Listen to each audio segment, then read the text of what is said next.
नमस्कार दोस्तों, मैं शांता मिश्रा डालाकोटी अपने YouTube चैनल श्री ज्ञान वाहिनी पर आपका स्वागत करती हूँ। तो चलिए शुरू करते हैं प्रेम के विषय में। प्रेम ही एक ऐसी महान शक्ति है जो प्रत्येक दिशा में जीवन को आगे बढ़ाने में सहायक होती है। बिना प्रेम के किसी के विचारों में परिवर्तन नहीं लाया जा सकता है। विचार तर्क वितर्क की सृष्टि नहीं है। विचारणा तथा विश्वास बहुत समय के सत्संग से बनते हैं। अधिक समय की संगति का ही परिणाम प्रेम है। इसलिए विचार धारणा तथा विश्वास प्रेम का विषय है। यदि हम दूसरों पर विजय प्राप्त करके उनको अपनी विचारधारा में बहाना चाहते हैं और उनके दृष्टिकोण को बदलकर अपनी बात मनवाना चाहते हैं तो प्रेम का सहारा लेना होगा। तर्क और बुद्धि हमें आगे नहीं बढ़ा सकती है। यदि हम किसी को सच्चे हृदय से याद करते हों तो उस तक हमारी तरंगें पहुँचेंगी ही। इस प्रकार जिसे भी याद किया जाए वह हमारे पास दौड़ा चला आता है। इसी का नाम प्रेम है। प्रेम परमानंद है, जिसके बल पर ही हृदय से घृणा की भावनाओं को मिटाया जा सकता है।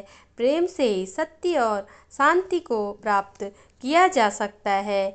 जिसने एक बार प्रेम का प्याला पी लिया उसे फिर किसी और वस्तु की आवश्यकता नहीं रहती है, क्योंकि प्रेम न तो किसी दुकान पर बिकता है और न ही खेतों में उत्पन्न किया जा सकता है। इसे प्राप्त करने के लिए अहंकार को नष्ट करना पड़ता है। जब इसका मानव मन पर पूरा अधिकार हो जाता है तो स्वयं भगवान भी उससे मिलने के लिए अधीर हो जाते हैं। प्रेम की सीमा असीम है। यह समय और देश के बंधनों से मुक्त है। इसे बंदी नहीं बनाया जा सकता। यह सभी बंधनों को नष्ट कर देता है। हम प्रेम के शीतल जल द्वारा हृदय से घृणा की प्रचंड अग्नि को शांत कर सकते हैं। प्रेम की भावना पैदा होने से हमारे हृदय में किसी के विरुद्ध घृणा की भावना नहीं रहती है। हम सभी को अपना निज स्वरूप ही समझेंगे। फिर अपने पराये का दुराव ही समाप्त हो जाएगा। परायेपन की भावना ही समाप्त हो जाएगी तो किसी को कष्ट नहीं होगा। जीव की उत्पत्ति और जीवन का आधार भी प्रेम ही है। हमारी आत्मा का आहार प्रेम ही है। प्रेम से बढ़कर दूसरा कोई आराधना नहीं है।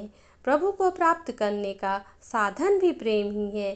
प्रेम जीव का स्वाभाविक गुण है, प्राकृतिक आवश्यकता है। जैसे रोटी हमारे शरीर का आहार है, वैसे ही प्रेम हमारी आत्मा का आहार है। रोटी हमें शारीरिक बल प्रदान करती है, जबकि प्रेम हमें आत्मिक शक्ति प्रदान करती है। प्रेम का मार्ग विकास की ओर ले जाता है और हमें खुशी व शांति देता है। प्रेम करने वाले खिले हुए फूल की तरह होते हैं। उनके चेहरे पर सदा ओजस्वी चमक रहती है, जिसे देखकर हर कोई प्रसन्न होता है।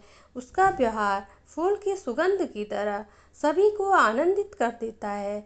जो आदमी प्रेम करता है उसे सारी दुनिया अपनी लगती है। वह सारी दुनिया भी उसे अपना ही समझती है। एक ऐसी जगह है प्रेम जहाँ स्वयं को खोया तो जा सकता है, लेकिन खोजा नहीं जा सकता। जहाँ हम स्वयं को खो देते हैं वहीं उसकी वीणा बज उठती है। उसके अनंत स्वर अस्तित्व को घेर लेते हैं। यह ऐसी विलक्षण अनुभूति है जिसे कहने के लिए पाने वाला नहीं बचता। प्रेम को जानने वाला उसे जानने में खो जाता है, उसी में पिघल जाता है, उसी में बह जाता है, बोलने के लिए बचता ही नहीं। प्रेम एक ऐसी गेंद है जिसे जितनी जोर से फेंका जाए वह उतनी ही जोर से हमारी ओर आती है। प्रेम ही स्वर्ग का मार्ग है। प्रेम से बड़ा कोई हथियार नहीं है। सच्चे प्रेम में मनुष्य अपने आप को भूल जाता है। विश्वास प्रेम की पहली सीढ़ी है, मनुष्यत्व का दूसरा नाम है। सच्चा प्रेम बाध्यता नहीं है, वह अपने प्रेमी को आज़ाद छोड़ देता है। जहाँ पर बंधन है वहीं पर प्रेम है ही नहीं, वह तो सिर्फ मोह और आकर्षण है। एक तरह का सौदा है, जो जोड़ता है वह ही प्रेम है। प्रेम में ही सचमुच में एक ऐसी शक्ति है